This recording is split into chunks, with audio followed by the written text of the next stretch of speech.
Innal hamdalillah nahmaduhu wa nasta'inuhu wa nastahdihi wa nastaghfiruh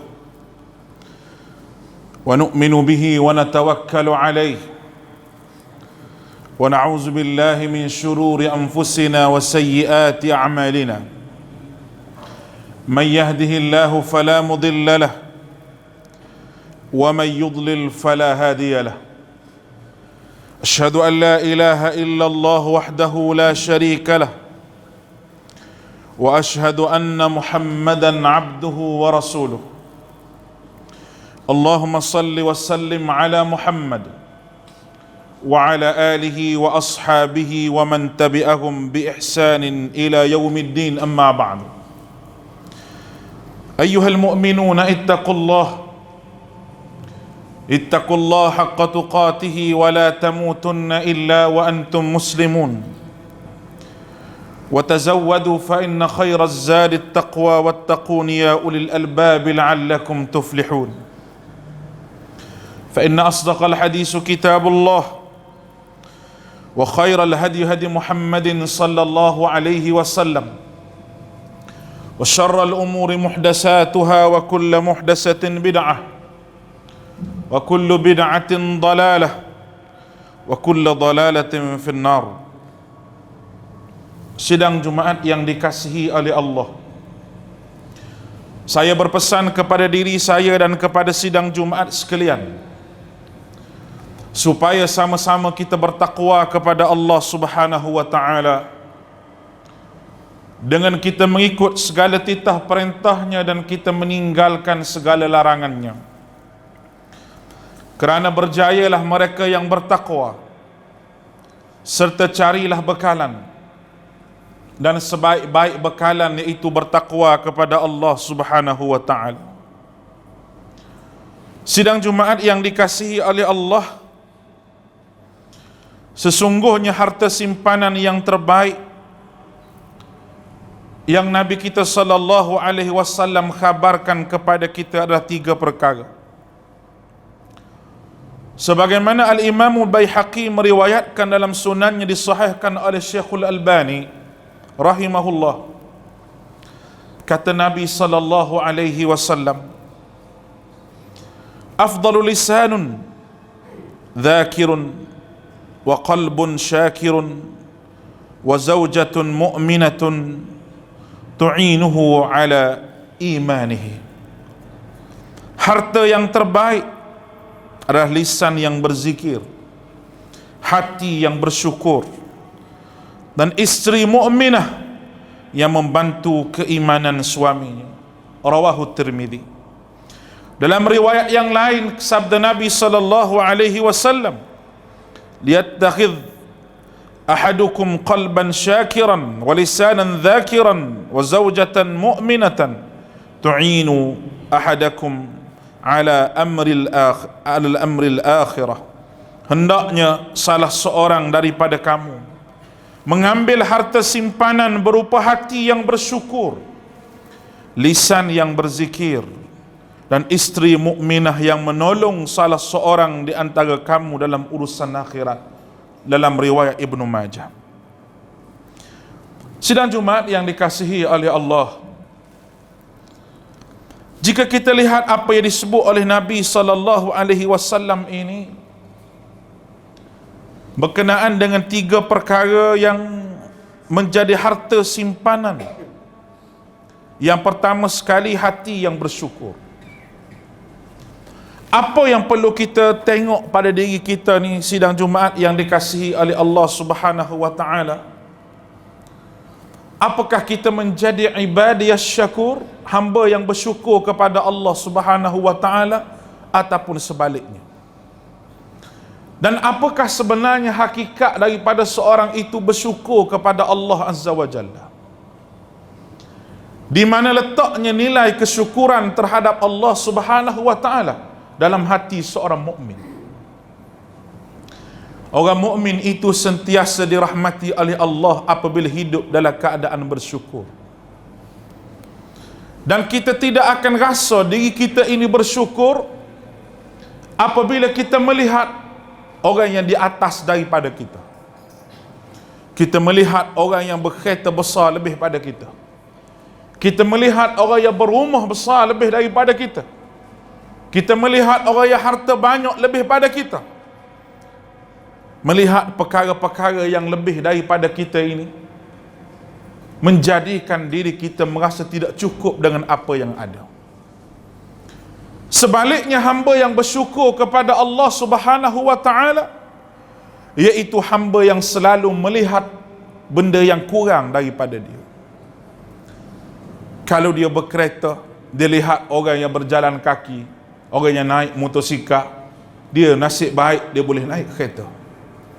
Kalau dia naik motosikal, dia ada motosikal saja, dia tengok pada orang yang berbasikal ataupun berjalan kaki, dia akan rasa bahawa diri dia itu lebih baik daripada orang itu. Nescaya bersyukur itu datang kepada dia. Kalau dia telah ada rumah untuk dia hidup, dia akan lihat orang yang tidak ada rumah, orang yang tidak ada tanah, tempat tinggalnya hanyalah mungkin rumahnya disewa ataupun rumahnya hanya duduk di bawah jambatan ataupun sebagainya. Dia rasa diri dia lebih bersyukur kerana Allah Ta'ala kurniakan nikmat kepada dia. Begitulah nilaian tingginya bersyukur, sehingga Allah Subhanahu wa Ta'ala menyebut dalam Al-Quranul Karim, la in syakartum la azidannakum wa la in kafartum inna azabi lasyadid. Jika kamu bersyukur, kata Allah, aku akan tambah nikmat kamu. Sebaliknya, jika kamu kufur kepada Allah Ta'ala, azab aku amatlah pedih. Nilailah diri kita. Adakah kita menjadi orang yang bersyukur betul-betul kepada Allah di atas apa yang dikurniakan oleh Allah Subhanahu wa Ta'ala kepada kita. Kemudian disebut oleh Nabi sallallahu alaihi wasallam lisanan dzakiran, iaitu lisan yang selalu berzikir kepada Allah Subhanahu wa Ta'ala. Ketika lisan selalu berzikir ni, di saat itulah Allah Subhanahu wa Ta'ala sentiasa mengingatkan orang yang berzikir tersebut dengan firman Allah Subhanahu wa Ta'ala dalam suratul Baqarah, fadhkuruni adhkurukum washkuruli wala takfurun. Kerana itu ingatlah kamu kepadaku, nescaya aku akan ingat kepadamu, dan bersyukurlah kepadaku dan jangan kamu mengingkari nikmatku. Suratul Baqarah ayat 152. Lisan yang sentiasa ingat kepada Allah Subhanahu wa Ta'ala dengan peringatan, dengan ingatan yang sebenarnya merupakan lisan yang basah dengan zikrullah. Berapa ramai orang hari ini sibuk dengan kerja sehingga tidak boleh mengingati Allah Subhanahu wa Ta'ala. Kadang-kadang orang yang telah memahami apa yang dibawa oleh Nabi sallallahu alaihi wasallam tetapi tidak boleh mengamalkan, hanya zikir pagi dan petang. Dan ada sejenis manusia lagi yang mencari zikir-zikir yang lain, bacaan-bacaan yang lain lebih daripada apa yang diajarkan oleh Nabi kita Muhammad sallallahu alaihi wasallam, dan mengatakan bacaan dia tu bacaan hak terbaik lebih pada Nabi. Ada yang lebih teruk lagi mengambil zikir-zikir dalam mimpi-mimpi guru-guru mereka, seolah syariat yang diajar oleh Nabi kita Muhammad sallallahu alaihi wasallam ini belum sempurna, sehingga kena ajar syariat dan zikir itu melalui mimpi. Betapa ramainya golongan yang ada pada hari ini, golongan yang berpendapat sedemikian, yang mengambil amal ibadah daripada mimpi, bukan melalui hadis dan wahyu yang ditetapkan oleh Allah Subhanahu wa Ta'ala kepada baginda Nabi sallallahu alaihi wasallam. Sidang Jumaat dikasihi oleh Allah, jika kita baca zikir yang tidak ada nas dan tidak ada dalil daripada Nabi, apakah kesan dia? Dan tujuan apa sebenarnya diajar kepada kita zikir-zikir dan doa-doa daripada Nabi? Jikalau kita baca perkara yang diajar oleh Nabi kita sallallahu alaihi wasallam, malaikat akan mengawal kehidupan kita. Dalil kata malaikat duk kawal kehidupan kita ini Allah Ta'ala sebut dalam Al-Quran. lahu mu'aqqibatum min baini yadayhi wa min khalfihi yahfazunahu min amrillah. Malaikat yang mengawal kita depan, belakang, kiri, kanan kita tiap-tiap hari, tiap-tiap masa. Jikalau kita duk baca zikir yang Nabi ajar, malaikat sentiasa bersama dengan kita. Kerana apa? Kerana itu yang diajarkan oleh baginda Nabi kita sallallahu alaihi wasallam. Tetapi jikalau kita rasa benda yang Tok Guru kita ajar dalam mimpi itu lebih besar daripada hak Nabi, kita tidak akan dijaga oleh malaikat. Malahan hati kita pun jadi rusing dan bimbang, dan syaitan masuk duduk dalam hati kita. Maka berlakulah perkara-perkara yang kononnya disebut sebagai keramat, tetapi ia merupakan bantuan daripada jin dan syaitan.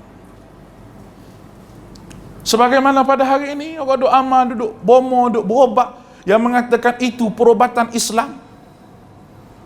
Dia kata ini perubatan Islam, sedangkan bacaan-bacaan yang dia baca, ruqyah yang dia baca kepada pesakit itu bukan daripada nas yang disebut oleh Nabi SAW.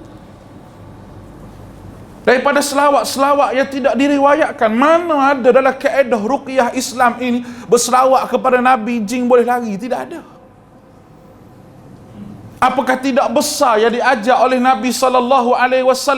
Itu bismillahilladzi la yadurru ma'asmihi syai'un fil ardi wala fis sama' wa huwas sami'ul alim. Dibacakan pada waktu pagi 3 kali dan petang 3 kali. Dibaca muawwizatain, qul a'udzu birabbil falaq, qul a'udzu birabbin nas, pada waktu pagi dan pada waktu petang. Tidak akan terkena sihir, tidak akan diganggu oleh syaitan dan mudarat. Itu jaminan Nabi kita sallallahu alaihi wasallam dalam hadis.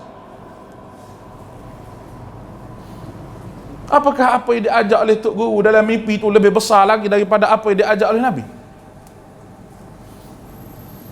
Lihatlah dunia di zaman sekarang. Kita buat perubatan, berobat ikut telefon. Si hak kata berobat ni pakai jubah, pakai serban, dikatakan ustaz, berobat ikut telefon, video call. Ini permainan jin dan syaitan. Ini permainan jin dan iblis untuk menyesatkan orang ramai. Dan inilah yang berlaku dalam masyarakat yang ada pada hari ini. Kerana masyarakat tidak berzikir kepada Allah dengan hati mereka mengikut zikir hak Nabi ajar kepada mereka. Itu kalau zikir itu dengan lisan. Zikir juga dengan perbuatan, iaitu perbuatan yang boleh mengingatkan kita kepada Allah Subhanahu wa taala. Perbuatan apa kalau tidak perbuatan hak mengikut sunnah Nabi sallallahu alaihi wasallam? Orang yang kata dia tu sayang ke Nabi, siapa buat majlis sayang ke Nabi, mahabbah Rasul. Siapa belarok suti kapung nak kata sayang kepada Nabi, siapa baca macam-macam sirah Nabi, kelahiran Nabi. Tetapi macam mana awak boleh baca sirah Nabi, kelahiran Nabi tanpa kamu mengamalkan sunnah Nabi sallallahu alaihi wasallam yang paling besar sekali yang Nabi tinggal, iaitu sunnah akidah yang mesti diikut oleh umat Islam. Macam mana kamu nak rasa sayang ke Nabi kalau kamu tidak pernah buka hadis Nabi? Orang yang kata dia sayang ke Nabi siang malam ni, yang puja keturunan Nabi, yang sayang pada keturunan Nabi, tapi kamu tidak pernah buka hadis-hadis Nabi sallallahu alaihi wasallam, malah yang kamu sebut tu hanyalah hikayat, hanyalah dongengan, hanyalah karuk-maruk, kamu tak pernah buka kitab-kitab hadis Nabi, kamu nak kata kamu sayang kepada Nabi. Golongan munafik juga kata Nabi Muhammad ni Nabi, tapi Allah telah bersumpah innal munafiqina lakadzibun, bahawa golongan munafik itu pembohong. Dalam suratul munafiqun Allah Ta'ala cerita benda ni. Kasih sayang kepada Nabi ini tidak akan tercapai kalau kita buat amal ibadah tidak ikut Nabi dan berzikir tidak ikut Nabi sallallahu alaihi wasallam. Ini perkara yang kedua sidang Jumaat yang dikasihi oleh Allah yang patut ada pada jiwa kita, iaitu harta simpanan kita. Apa makna harta simpanan? Pahala yang tidak mati bersama dengan kita. Dan harta ini boleh menjadi pahala yang besar di negeri akhirat. Jikalau hidup atas muka dunia ini orang perlu kepada duit untuk hidup, orang cari duit siang malam untuk hidup di atas muka dunia ini, Nak beli nasi dengan duit, nak beli beras dengan duit, nak beli ikan dengan duit, nak menikahkan, nak apa, semua pakai duit. Semua pakai duit. Wang ringgit diperlukan pada hari ini. Tetapi di akhirat semua ni tidak ada guna lagi. Untuk beli syurga Allah Subhanahu wa ta'ala dengan harta simpanan yang disebut oleh Nabi SAW ini. Dan harta simpanan yang ketiga disebut oleh Nabi kita Muhammad SAW, itu isteri yang mukminah, yang sentiasa menasihati suaminya ke arah akhirat. Allahu Akbar. Kita lihatlah di rumah kita, bagi orang yang telah berkahwin, adakah isteri kita ini mukminah ataupun tidak? Isteri yang mukminah ini sentiasa memperingatkan suami dia ke arah akhirat. Dia tidak rasa rugi kalau dia tidak ada untung di atas muka dunia sekalipun, tetapi keuntungan akhirat dia cari lebih besar lagi. Kita lihat para isteri Nabi SAW. Isteri-isteri Nabi ini sentiasa bertanya Nabi, di antara soalan yang ditanya Nabi, ya Rasulullah, kalau kamu wafat dulu, siapa yang akan mengikuti kamu di antara isteri-isteri kamu ni Rasulullah? Nabi sebut hadis ini secara kiasan. Nabi kata yang panjang tangannya, Nabi kata yang panjang tangannya, sehingga ummahatil mukminin, ibu-ibu kita semua, isteri-isteri Nabi tu ukur tangan siapa hak paling panjang sekali. Tangan siapa hak paling panjang sekali. Dapat kat ukur, dia faham secara, orang panggil secara literal, secara nyata. Tetapi lepas daripada kewafatan Nabi SAW, yang pergi dulu lepas daripada Nabi wafat, iaitu Zainab binti Jahsy. Tangan Zainab tidak panjang, tetapi sifat Zainab itu, kalau kita orang Melayu, tangan panjang ni kalau peribahasa kuat mencuri. Tapi tangan panjang yang disebut oleh Nabi SAW itu orang yang kuat mendermakan hartanya. Zainab binti Jahsy seorang isteri Nabi yang memang bekerja untuk menderma, bukan untuk keuntungan dia. Itu perangai dia. Itu akhlak yang baik yang ada pada dia.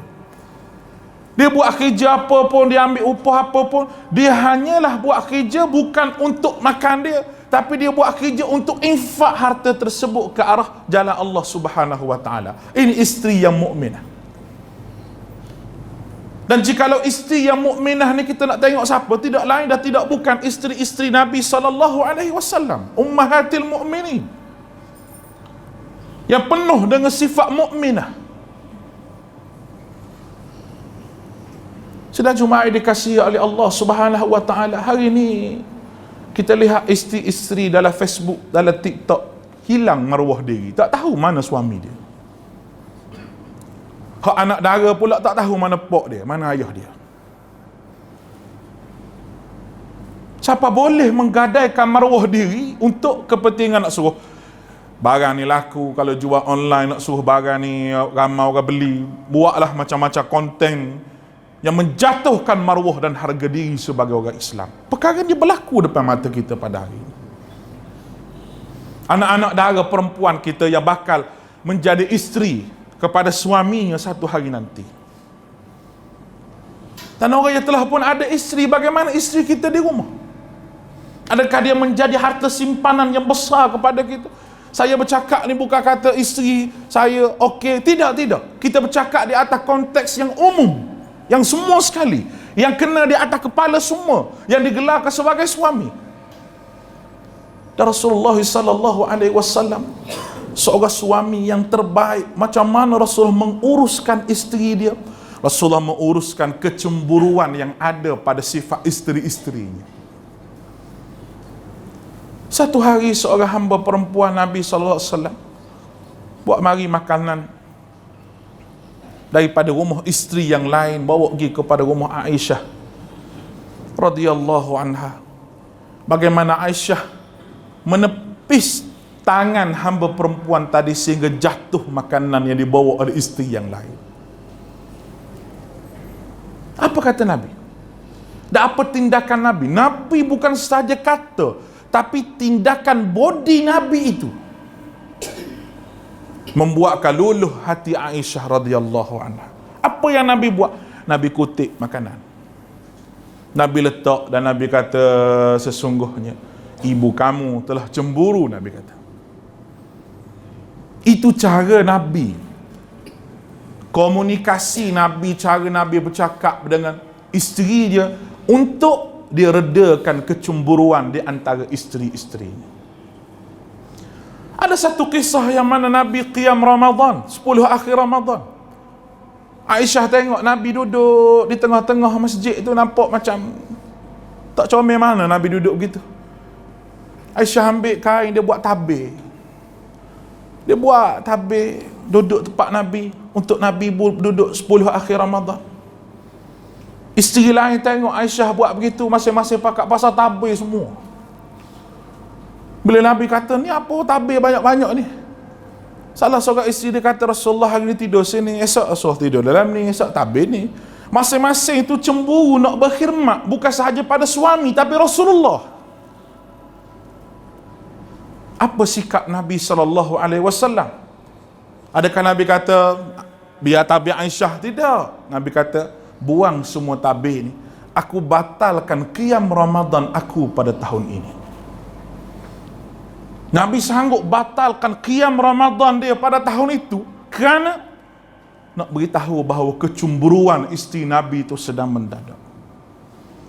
Itu Nabi SAW. Dan bagaimana kita baca riwayat Ummahatil Mukminin menceritakan bagaimana Nabi, tidak ada lagi Ummahatil Mukminin meriwayatkan bahawa Nabi di rumah ni perangai lain, di luar perangai lain. Tidak ada. Kita di rumah mungkin perangai kita lain, tapi dengan kawan perangai kita lain, dengan luar perangai lain, itu kita. Tapi di atas batang tubuh Nabi kita SAW itu tidak ada. Inilah Nabi kita Muhammad SAW yang disebut sebagai rahmatan lil alamin. Mana mungkin orang yang begini kita tidak rasa sayang dan kasih kepada Nabi kita SAW. Ya, akhirnya sidang Jumaat yang dikasihi oleh Allah Subhanahu wa taala, dalam khutbah yang ringkas saya pada tengah hari ini, di atas 3 poin yang saya sebut tadi, marilah sama-sama kita menyimpan harta simpanan ini. Tidak terlambat lagi untuk kita mengubah diri kita, menjadikan diri kita orang yang bersyukur, menjadikan hati kita sentiasa berzikir, dan menjadikan isteri di rumah kita itu sebagai mukminah, sebagai mukmin yang sebenar, yang menjaga keaiban suaminya dan menjaga harta suaminya, serta menjaga hubungan di antara dia dan suaminya, supaya dia menjadi seorang yang mukminah di dunia dan juga di negeri akhirat nanti bersama dengan suaminya dalam syurga Allah Subhanahu wa taala. Itulah perkara yang besar yang patut kita fikir. Di zaman hari ini, di saat orang fikir akhirat ni kurang, di saat orang fikir dunia ni banyak, di saat dunia ni penuh dengan huru-haranya, di saat dunia ni penuh dengan fitnah yang besar, terutamanya fitnah dalam agama kita. Di saat pada hari ini orang yang bercakap agama, bercakap pakaian agama, cara beragama, tapi bercakapnya tidak bersandarkan kepada agama yang sahih. Apa yang patut kita buat? Tadi disebut oleh Nabi kita Muhammad sallallahu alaihi wasallam 1400 tahun lebih dulu, alaikum bisunnati wa sunnati khulafa'ir rasyidin wal mahdiyyin. Kepada kamu sunnahku dan sunnah para khulafa'ir rasyidin. Itulah benda yang ditinggalkan oleh Nabi kita sallallahu alaihi wasallam. Ya, kalau kita duduk di atas jalan tu, insya-Allah Allah Ta'ala teguhkan hati kita dan pendirian kita di atas sunnah Nabi kita sallallahu alaihi wasallam. Barakallahu li wa lakum fil Qur'ani was sunnah. Wa nafa'na wa iyyakum bil ayati wal hikmah. أقول قولي هذا وأستغفر الله العظيم لي ولكم فيا فوز المستغفرين ويا نجاة التائبين.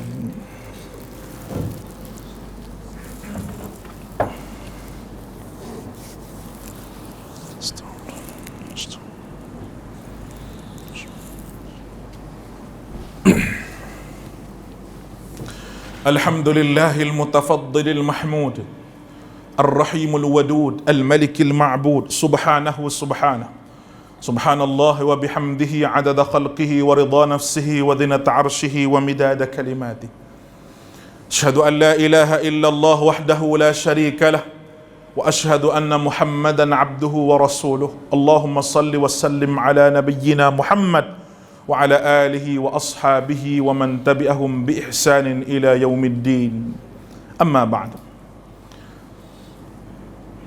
Sidang Jumaat yang dikasihi oleh Allah, marilah sama-sama kita tanamkan perasaan kasih dan sayang kepada junjungan kita Nabi Muhammad sallallahu alaihi wasallam yang menyelamatkan umat ini daripada kesesatan dengan kasih sayang yang sebenar.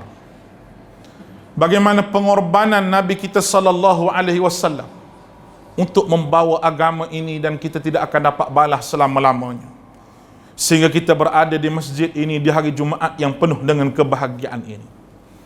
Nabi kita sallallahu alaihi wasallam membawa Islam yang menyelamatkan seluruh umat. Di saat pada hari ini orang rasa bahawa orang pegang dengan Islam ini tidak moden dan tidak maju. Kita lihat bagaimana negara-negara Arab pada hari ini. Mula mereka meninggalkan Al-Quran, dan mereka rasa tidak moden dan tidak maju mereka ada Al-Quran. Bagaimana ucapan pemimpin-pemimpin dunia Arab mengatakan negara mereka akan jadi negara Eropah yang kedua. Negara mereka akan maju sebagaimana Eropah. Pandangan mereka bukan kepada Al-Quran lagi, tetapi pada Eropah. Gaya hidup mereka diubah, adat rasam mereka diubah. Inilah zaman yang penuh dengan fitnah yang disebutkan oleh Nabi kita sallallahu alaihi wasallam. Marilah kita rasa bersyukur dengan adanya Quran dan sunnah Nabi kita Muhammad sallallahu alaihi wasallam. Bagaimana cara kita bersyukur ni? Adakah dengan sebut alhamdulillah begitu sahaja adanya Quran dan hadis? Dengan kita mengaji, kita tahu sumber, kita tahu perbuatan kita buat ni ada dalil ataupun tidak ada dalil.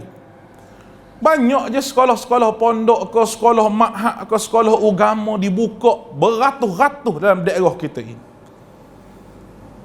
Tetapi dalam beratus sekolah yang ada, bagaimana keadaan masyarakat kita? Dalam penuh sekolah di satu daerah, di satu kampung ni, 2-3 pondok, 2-3 sekolah. Kita tengok di luar daripada masyarakat kita tu macam mana? Daripada pemimpin sampai ke rakyat. Adakah kita berjaya membendung gejala yang ada pada hari ini? Ganja, air ketum, pil, dadah. Dalam keadaan sekolah agama kita banyak. Salah siapakah perkara ini berlaku pada hari ini, tuan-tuan? Kita kena tengok balik. Mata pelajaran yang diajar di sekolah-sekolah itu, adakah mata pelajaran itu hanya sekadar pergi periksa, nak lulus periksa, ataupun mata pelajaran itu betul-betul menjadi pelajaran dan agama kepada murid itu? Bertahun kita duduk dalam sistem ini. Sama ada sistem pondok, sistem ma'had, sistem sekolah, bertahun. Dan lahirnya graduan-graduan daripada Saudi, daripada Mesir, daripada Jordan, daripada dunia Arab, Timur Tengah tu penuh dalam 3 wilayah kita ini. Tetapi graduan-graduan yang keluar daripada universiti ini, adakah fikir untuk membentuk umat dan masyarakat, ataupun fikir di sebaliknya? Ini penyakit yang berlaku. Penyakit masyarakat, penyakit orang agama, penyakit orang ada CJ, dan penyakit pemimpin yang mesti diislahkan, yang mesti diubahkan daripada atas sehingga ke bawah. Kalau kita hidup dalam keadaan dunia yang begini, kita lihatlah pada satu hari nanti, nama sahaja Melayu, nama sahaja Islam, tapi perangai tidak menunjukkan seorang Islam dan mukmin yang sebenar. Benda yang paling bahaya apabila hilangnya jiwa khidmat di kalangan orang mengaji agama. Itu benda yang paling bahaya. Hilangnya jiwa khidmat kepada masyarakat. Sedangkan jiwa tersebut tadi disebut oleh Allah, falaula nafara min kulli firqatin minhum ta'ifatun liyatafaqahu fid din wal yunziru qaumahum idza raja'u ilaihim. Kalau adalah sebilangan orang lagi berjihad semua, pergi apa semua, tapi sebilangan ini pergi mengaji. Atau katanya balik mengaji nak buat apa? Waliyunziru qaumahum idza raja'u ilaihim. Liyunzir, balik beri inzar. Apa makna inzar? beritahu ni boleh, ni tak boleh, ni syurga, ni neraka. Ini tugas orang mengaji di Timur Tengah ke, di Mesir ke, di Jordan ke, di Saudi ke, di mana sahaja. Ini menunjukkan jiwa khidmat yang perlu ada dalam masyarakat. Masuklah segala ruang untuk kita berdakwah. Kerana bumi tuan-tuan ini, tanah kita ini, walaupun negara nama dia Thailand, kita duduk di 3 wilayah, dan kerajaan bukan kerajaan di kalangan orang Islam, tetapi untuk mengamalkan di negara ini Islam bebas seluas-luasnya. Dakwah boleh disampaikan daripada celek mata pagi sampai pagi esok. Nak ceramah banyak mana, nak sebut apa, nak daurah kita apa, boleh. Kenapa peluang ini kita tidak cari? Kerana jiwa khidmat itu mati di kalangan orang yang mengaji agama. Nauzubillah min zalik. Baliklah kepada sunnah Nabi kita Muhammad sallallahu alaihi wasallam. Marilah sama-sama kita berselawat kepada Nabi yang meninggalkan pusaka yang besar kepada kita ini. Kita takut kita tidak boleh berjumpa dengan Rasulullah sallallahu alaihi wasallam di akhirat nanti. Dalam atas muka dunia kita tak pernah tengok Nabi, walaupun ada orang klaim bahawa dia tu mimpi Nabi tiap-tiap hari, tapi kita tak pernah tengok muka Nabi kita Muhammad sallallahu alaihi wasallam. Tak pernah bersalam dengan Nabi kita sallallahu alaihi wasallam. Tak pernah mengucup tangan Nabi kita sallallahu alaihi wasallam. Tetapi percayalah bahawa hati dan jiwa ini kasih kepada Nabi, dan tidak ada orang yang tidak sayang kepada Nabi kita sallallahu alaihi wasallam. Nabi kita lebih sayang dan lebih kasih kepada umatnya, lebih daripada jiwa kasih dan sayang yang ada pada diri kita. Allah Ta'ala perintahlah Al-Quran, innallaha wa malaikatahu yusalluna 'alan nabi ya ayyuhalladzina amanu sallu 'alaihi wa sallimu taslima. Allahumma salli 'ala Muhammad wa 'ala ali Muhammad kama sallaita 'ala Ibrahim wa 'ala ali Ibrahim wa barik 'ala Muhammad kama barakta 'ala Ibrahim wa 'ala ali Ibrahim fil 'alamin innaka Hamidum Majid. Allahumma ighfir lil muslimin wal muslimat wal mu'minin wal mu'minat al ahya' minhum wal amwat innaka sami'un qaribun mujibud da'wat. اللهم اعز الاسلام وانصر المسلمين واذل الشرك والمشركين ودمر اعداءك اعداء الدين. اللهم اعز الاسلام وانصر المسلمين في سوريا وفي العراق وفي سوريا وفي العراق وفي اليمن وفي كل مكان وعند الاسلام. اللهم قوي عزائمهم واجمع كلمتهم للقران والسنه. اللهم اشف مرضانا ومرضى المسلمين. اللهم احسن عاقبتنا في الامور كلها واجرنا من خزي الدنيا وعذاب الاخره. Ya Allah, ya Tuhan kami, ampunlah dosa-dosa kami, dosa kedua ibu bapa kami, sahabat-sahabat kami, jiran kami, seluruh umat Islam yang masih hidup ataupun yang telah meninggal dunia. Kepada ibu bapa kami yang telah meninggal dunia, rahmatilah kubur mereka ya Allah. Lapangkanlah kubur mereka sejauh mata memandang. Jadikan kubur mereka setaman daripada taman syurga, bukan lubang daripada lubang neraka. Letaklah mereka bersama dengan ruh Nabi-Nabi alaihimussalatu wassalam, para siddiqin, para syuhada dan juga salihin. Kepada ibu bapa kami yang masih hidup lagi ya Allah, panjangkanlah umur mereka dengan keberkatan. Hilangkanlah penyakit yang ada pada tubuh mereka. Ikatkanlah hati mereka dengan ketaatan kepadamu. Kepada pemuda-pemuda kami, jadikanlah pemuda orang yang berkhidmat untuk agamamu ya Allah, yang memperjuangkan sunnah Nabi Muhammad sallallahu alaihi wasallam. Tautkan hati-hati anak muda dengan majlis ilmu, dengan masjid.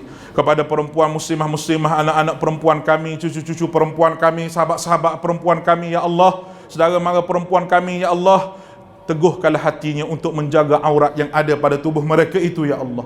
Jadikan mereka ini muslimah, mukminah, yang memberi syurga kepada ayahnya, memberi syurga pada suaminya negeri akhirat nanti ya Allah. Ya Allah ya Tuhan kami, jadikanlah kami orang yang lembut hatinya sebagaimana Kau lembutkan besi pada Nabi Daud untuk menerima Al-Quran. Jadikan Al-Quran itu sebahagian daripada kehidupan kami. Rabbana atina fid dunya hasanah wa fil akhirati hasanah wa qina adzaban nar. Ibadallah, innallaha ya'murukum bil 'adli wal ihsani wa ita'i dzil qurba wa yanha 'anil fahsya'i wal munkari wal baghi ya'idhukum la'allakum tadhakkarun. Fazkurullaha 'ala ala'ihi washkuru ala ni'mahi wa la zikrullahi akbar wallahu ya'lamu ma tasna'un.